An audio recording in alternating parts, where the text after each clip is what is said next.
பிஸ்மில்லா Arabic academy. வீட்டில் இருந்தபடியே குர்ஆனை அரபு மொழியில் படித்து புரிந்து கொள்ள வேண்டுமா? முஸ்லிம் மற்றும் முஸ்லிம் அல்லாதவர்கள், ஆண்கள், பெண்கள், வயது வரம்பு கிடையாது. கல்வி தகுதி தேவையில்லை. திறமை வாய்ந்த அனுபவமிக்க ஆசிரியர்களை கொண்டே வகுப்புகள் நடத்தப்படுகிறது. 3 மாதத்தில் குர்ஆனை சிறந்த முறையில் கற்றுத்தரப்படும். மேலும் விவரங்களுக்கு கீழுள்ள எண்ணை அணுகுங்கள். இன்னைக்கு ஒரு முக்கியமான ஷார்ட் பிலிம், பொது சிவில் சட்டம், யூனிஃபார்ம் சிவில் கோட். இதை வச்சு பாஜக அடுத்த கட்ட பிரச்சனையை இப்போ ஆரம்பிச்சிருக்காங்க. இன்னைக்கு நாடு முழுக்க இருக்கக்கூடிய ஒரு முக்கியமான கேள்வி, பொது சிவில் சட்டம்னா என்ன அப்படிங்கிறது ஒரு முக்கியமான ஒரு கேள்வியா மாறி இருக்கு. இப்போ இன்னைக்கு பார்த்தோம்னா விலைவாசி உயர்வு பெரிய அளவில் ஒரு பிரச்சனையை நோக்கி மக்கள் அன்றாட வாழ்வே கஷ்டத்தை நோக்கி நகர்ந்துட்டு இருக்கிறாங்க. வட மாநிலங்களில் வேலையில்லா திண்டாட்டம், ரோட்ல இறங்கி மக்கள் போராடக்கூடிய ஒரு நிலைமை ஏற்பட்டிருக்குது. விவசாயிகள் பயிருக்கு ஆதார விலை கொடுங்கன்னு சொல்லி போராடுறாங்க. கண்ணீர் புகை அவங்க மேல அடிக்கப்படுது. அமெரிக்க டாலருக்கு நிகரான இந்திய ரூபாயோட மதிப்பு நாளுக்கு நாள் மோசமான பாதையில போயிட்டு இருக்கு. ஆனா இது எதையுமே சரி பண்ண இவங்களுக்கு எந்த ஒரு வக்குமே இல்லாம இஸ்லாமிய வெறுப்பை கொண்டு வரது மட்டுமே பிரதானமா செயல்படுறாங்க. அதோட ஒரு கட்டமா தான் இப்போ பொது சிவில் சட்டம் நாங்க கொண்டு வரோம் அப்படிங்கிறாங்க. இந்த பொது சிவில் சட்டம் அப்படிங்கிறது பாஜக RSS உடைய பல ஆண்டு திட்டம். இப்போ RSS உடைய நூற்றாண்டு விழா இந்த 2025 RSS உடைய நூற்றாண்டு விழா வரப்போகுது. அதனால இந்த சட்டத்தை எப்படியாவது கொண்டு வரணும்னு துடிக்கும் போது அதோட ஒரு முதல் கட்டமா பாஜக ஆளக்கூடிய உத்தரகாண்ட் மாநிலத்துல இப்போ பொது சிவில் சட்டத்தை முதன்முறையா நடைமுறை கொண்டு வந்திருக்கிறாங்க. இதை நடைமுறை கொண்டு வரதுக்காக அவங்க பரப்பக்கூடிய ஒரு வதந்தி என்னன்னா, முஸ்லிம்களுக்கு மட்டும் இங்க ஸ்பெஷலா சிவில் உரிமைகள் இருக்குது, அது என்ன எல்லாருக்கும் ஒரு மாதிரி அவங்களுக்கு மட்டும் தனி ஸ்பெஷல் உரிமை அப்படின்னு சொல்லி ஒரு வதந்தி இங்க ரொம்ப நாளா கிரியேட் பண்ணிட்டு இருக்காங்க. அப்போ இந்த பொது சிவில் சட்டம் அப்படின்னு வரும்போது உண்மையாலே முஸ்லிம்களுக்கு தனியா சிவில் சட்ட உரிமை இருக்குதா? இந்த பொது சிவில் சட்டம்னா என்ன, ஏன் இவங்க கொண்டு வராங்கன்னு சொல்லி ஒரு ஷார்ட் பிலிம் வழியா நம்ம பேட்டை டிவி சார்பில் செஞ்சிருக்கிறோம். அந்த வீடியோ முதல் பாருங்க. ஹே, நீ நான வேற இல்லடா, ஹே 2 பேரும் ஒத்த உசிரிடா. பாட்டெல்லாம் பலமா இருக்கு. ஆமா பாய், நம்மளாம் என்னதான் மொழி, மதம், இனம்னு பிரிஞ்சு கடந்தாலும் நம்மளாம் ஒரே இந்தியர்கள், பன்முகத்தன்மை கொண்ட நாடு.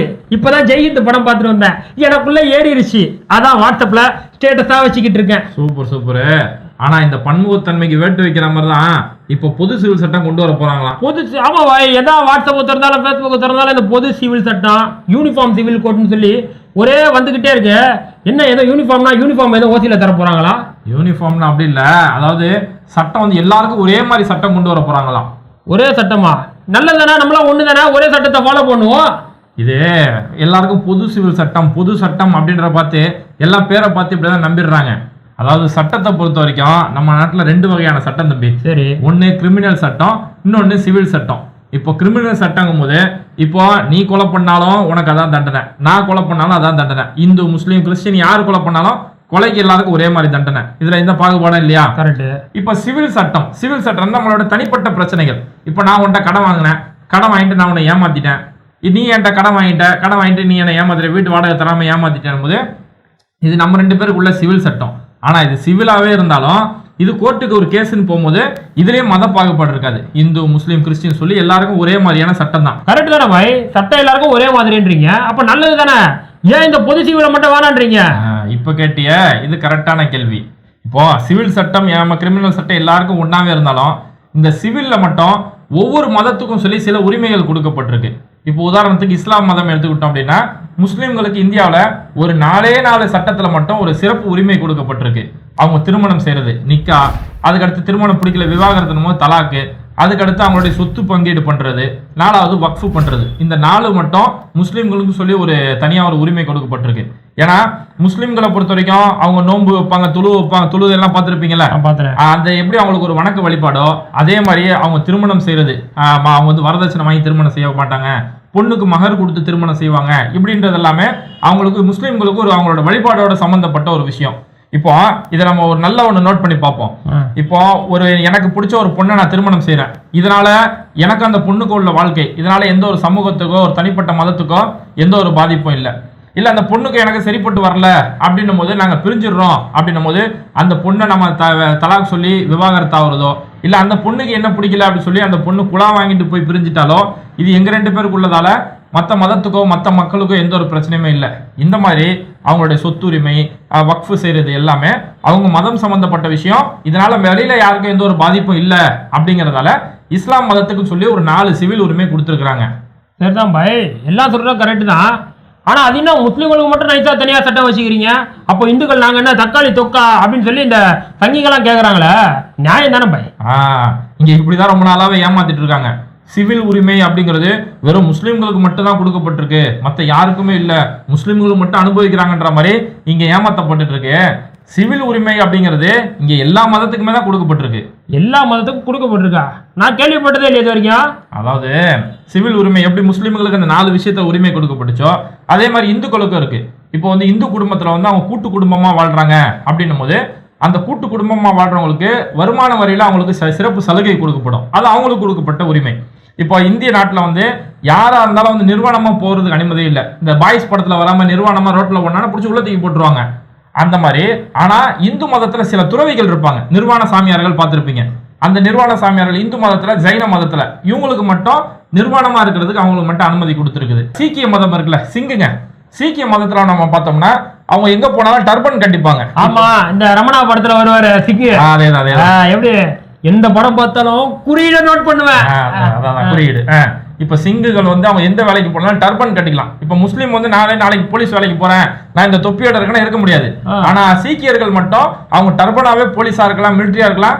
முன்னாள் பிரதமர் மன்மோகன் சிங் டர்பனோட பிரதமரா இருந்தார்ல, இந்த மாதிரி இது வந்து அவங்க மதத்துக்கு இருக்கக்கூடிய ஒரு உரிமை. இதே மாதிரி நம்ம பழங்குடி மக்கள் இருக்காங்கல்ல, இந்த நாகாலாந்து, மிசோரம், மணிப்பூர், இது மாதிரியான பழங்குடி மக்கள், அவங்களுக்குன்னு சொல்லி சில கலாச்சாரங்கள் இருக்குது. அவங்களுடைய திருமண முறை, அவங்களுடைய விவாகரத்து முறை, சொத்துலாம் சொல்லி அவங்களுக்கு தனித்தனியான ஏன்னா காலங்காலமா பாரம்பரியமா பின்பற்றிட்டு வராங்க. இப்போ அந்த பழங்குடியில காசி சமூகம்னு ஒரு மக்கள் இருக்கிறாங்க. அவங்க நம்ம பார்த்தோம்னா அவங்களுடைய சொத்து முறை எப்படி இருக்கும் அப்படின்னா, அவங்களுடைய இளைய மகள் இருக்காங்களே, சின்ன மகள், இளைய மகளுக்கு தான் அந்த சொத்தோட கார்டியன் அப்படின்னு சொல்லக்கூடிய அது அவங்களுடைய கலாச்சார முறை இருக்கு. இந்திய அரசு அதுக்கான அனுமதி கொடுத்துருக்குது. அதே மாதிரி பழங்குடியில நிறைய பேர் பார்த்தோம்னா தாய்வழி சமூகமா இருப்பாங்க. இப்ப நம்மள வந்து நம்ம பேருக்கு முன்னாடி நம்ம அப்பா பேரை போட்டுப்போம். இப்ப ஃபாரூக் என் பேரு, எங்க அப்பா பேர் அப்துல் காதர் சொல்லி என் அப்பா பேரை போட்டுப்போம்.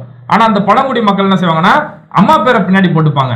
அவங்க தாய்வழி சமூகம், அதுக்கு இந்திய அரசுமே அதுக்கான அனுமதியும் கொடுத்துருக்குது. இதனாலதான் பார்த்தோம்னா இந்த நாகாலாந்து, மிசோரம், ஜார்க்கண்ட் இது மாதிரியான மாநிலத்தில் வாழ்ற மக்கள்லாம் இந்த பொது சிவில் சட்டம் எங்களுக்கு வேணாம்னு சொல்லி பெரிய அளவுல போராட்டம் நடத்தி கோர்ட் வரைக்கும் போய் போராடிட்டு இருக்காங்க. அடா போவீங்களா?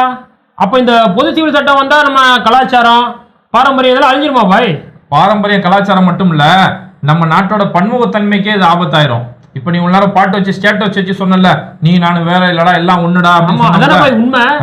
இப்போ வந்து அதுதான் உண்மை. ஏன்னா இத்தனை நாள் நம்ம எப்படி வாழ்ந்துட்டு இருக்கிறோம், நீ வந்து முஸ்லீமா இருக்கிற, உன் மதத்துல உனக்கு தலாக்கு உரிமை இருக்கு, உனக்கு நிக்காவுக்கான உரிமை இருக்கு, அது எப்படி அவனுக்கு மட்டும் கொடுக்கலாம்னு சொல்லி இது வரைக்கும் எந்த இந்து வந்து சண்டை போடுறது கேட்க மாட்டோம். அதே மாதிரி இந்து மதத்துல அவங்க கூட்டு குடும்பமா வாழ்ந்தாங்கன்னா அவங்களுக்கு வந்து வருமான வரியில சலுகை இருக்கு. இப்ப எந்த ஒரு முஸ்லீம் இது வரைக்கும் போய் அதுன்னு அவங்க மட்டும் கூட்டு குடும்பமா வாழ்ந்தா சலுகை, அப்ப நாங்களாம் கூட்டு குடும்பம் இல்லையா அப்படின்னு சொல்லி இது வரைக்கும் எந்த முஸ்லீமும் போய் எடுத்து கேள்வி கேட்டது கிடையாது. அதே மாதிரி சீக்கியர்களுக்கு வந்து தலப்பா கட்டிக்கிறதுக்கான உரிமை இருக்குது. அப்ப எந்த கிறிஸ்டின் இது வரைக்கும் போயிட்டு அது அவங்களுக்கு மட்டும் தலப்பா கட்டிக்கு உரிமை கொடுக்குறீங்க, எங்களுக்கு மட்டும் இல்லையாது அப்படி சொல்லி எந்த கிறிஸ்டின் இது வரைக்கும் போய் சண்டை போட்டது கிடையாது. இப்படி அவனுக்கு ஒரு உரிமை கொடுத்தனாலும் அது அவன் மத நம்பிக்கை, அது அவன் மத நம்பிக்கைக்கு நான் மதிப்பு கொடுக்குறேன், ஏன் மத நம்பிக்கைக்கு அவன் மதிப்பு கொடுப்பான்னு சொல்லி எல்லாரும் நம்ம வேற்றுமையா வாழ்ந்தாலும் அந்த வேற்றுமையில நம்ம ஒற்றுமையா வாழ்ந்தோம்ல, இதுதான் நம்ம நாட்டோட அந்த பன்முகத்தன்மை. ஆனா இந்த பொது சிவில் சட்டம் வந்துச்சுன்னா எல்லாமே கிடையாது, எல்லாருக்கும் ஒற்றை கலாச்சாரம் அப்படின்னு சொல்லி இந்த ஒற்றை நோக்கி போனாங்கன்னா அது நம்ம நாட்டோட இந்த பன்முகத்தன்மையை மொத்தமா சதைச்சிடும். ஆக மொத்தம் நடைமுறைக்கு சாத்தியமே இல்லாத சட்டம், மக்களுடைய ஜனநாயக உரிமையை பறிக்கக்கூடிய ஒரு சட்டம் தான் இந்த பொது சிவில் சட்டம். இது நடைமுறைக்கு சாத்தியம் இல்லைங்கிறதால தான் அமித்ஷா சமீபத்தில் தேர்தல் பிரச்சாரம் பண்றதுக்காக ஜார்க்கண்ட், நாகாலாந்து, மிசோரம் இது மாதிரியான வடகிழக்கு மாநிலங்களுக்கு பிரச்சாரம் செய்ய போறாரு. அங்க அமித்ஷா செய்யக்கூடிய பிரச்சாரம் என்னன்னா, உங்களை மாதிரி பழங்குடியின மக்களுக்கு, இது மாதிரி வடகிழக்கு பகுதியில் வாழக்கூடிய மக்களுக்கு உங்களுக்கெல்லாம் பொது சிவில் சட்டம் வராது, உங்களுக்கெல்லாம் பொது சிவில் சட்டத்திலிருந்து விலக்கு கொடுத்துருவோம் அப்படின்னு சொல்லி அங்க ஒரு தனியா ஸ்பெஷல் பிரச்சாரம் ஒன்று பண்றாரு. நீங்க தான் சொல்றீங்க இது பொது சிவில் சட்டம், இந்தியர்கள் எல்லாருக்கும் ஒரே சட்டம் அப்படிங்கிறீங்க. அந்த ஒரே சட்டத்துல எதுக்கு இங்க இவங்களுக்கு மட்டும் விதிவிலக்கு? அப்ப இவங்களுக்கே நல்லா தெரியும் இந்த பொது சிவில் சட்டம்ன்றது சாத்தியம் இல்லாதது. அவங்கவுங்க மதத்துக்கு உட்பட்டு ஒவ்வொருத்தருக்குமே இது யாருக்குமே வேற பிறருக்கு யாருக்கும் பாதிப்பு ஏற்படாத வகையில ஒரு சிவில் சட்ட உரிமை காலங்காலமா நம்ம ஜனநாயக உரிமை கொடுக்கப்பட்டிருக்கு. அந்த உரிமையால தான் இந்த இந்தியாவில் கண்ணியமா இருந்துட்டு இருக்குன்னு சொல்லி பாஜகவுக்கு நல்லா தெரியும். பொது சிவில் சட்டம் அவங்களுக்கு சாத்தியம் இல்லைன்னு தெரியும். ஆனா வடகிழக்கு மாநிலங்கள்ல அவங்க போய் பிரச்சாரம் செய்யும் போது உங்களுக்கு மட்டும் இதுல விதிவிலக்கு அப்படின்னு சொல்றாங்கன்னா அப்ப இவங்களோட நோக்கம் முழுக்கவே ஓட்டு அரசியல் மட்டும்தான். இதை மூலமா எங்க யார்கிட்ட ஏதோ சொன்னா ஓட்டு கிடைக்கும் அப்படின்னு சொல்லி ஓட்டுக்காக மட்டுமே இதை கொண்டு வராங்க. மற்ற எல்லா மக்கள்கிட்டயுமே பொது சிவில் சட்டம் கொண்டு வரும், இஸ்லாமியர்கள் மட்டும் ஸ்பெஷலா இருக்கு பாருங்க, இந்துக்களுக்கு ஒண்ணுமே இல்லை பாருங்கன்னு சொல்லி இப்படி சொன்னா மற்ற மாநிலங்கள்ல ஓட்டு கிடைக்கும். இதே கொண்டு போய் வடகிழக்கு மாநிலங்கள்ல பழங்குடியின மக்கள்கிட்ட போய் இந்த டைலாக் சொன்னா அவங்க ஓட்டு போட மாட்டாங்க, அதனால உங்களுக்கு பொது சிவில் சட்டம் உங்களுக்கு மட்டும் ஸ்பெஷலா வராதுன்னு சொல்லி இப்படி ஊருக்கேத்த ஒரு அரசியல் செய்யறாங்க. இந்த அரசியல மக்கள் கண்டிப்பா விழிப்புணர்வா இருக்கணும். அதனால இது மாதிரியான பொது சிவில் சட்டம் கொண்டு வரும்போது இதை எதுக்கு கொண்டு வராங்க, இதுக்கு பின்னாடி உங்களுக்கு இருக்கக்கூடிய மத வெறுப்போட பின்னணி என்ன, கரெக்டா RSS உடைய 100ஆம் ஆண்டு விழா கொண்டாடக்கூடிய நேரத்தில் இந்த சட்டம் ஏன் கொண்டு வராங்கன்னு சொல்லி இது சம்பந்தமான விழிப்புணர்வு மக்களுக்கு எப்பவுமே இருக்க வேண்டியது முக்கியம். இந்த சட்டத்தை இப்போ உத்தரகாண்ட்ல கொண்டு வந்து அடுத்து இவங்க நாடு முழுக்க கொண்டு வரதுக்கான முயற்சி செய்வாங்க. இந்த சட்டம் இவங்க என்னதான் கொண்டு வந்தாலும், சர்வாதிகார ரீதியை கொண்டு வந்தாலும், இதை நாடும் நாட்டு மக்களும் இதை ஜனநாயக ரீதியா சட்ட ரீதியா கண்டிப்பா எதிர்கொண்டே ஆகணும்.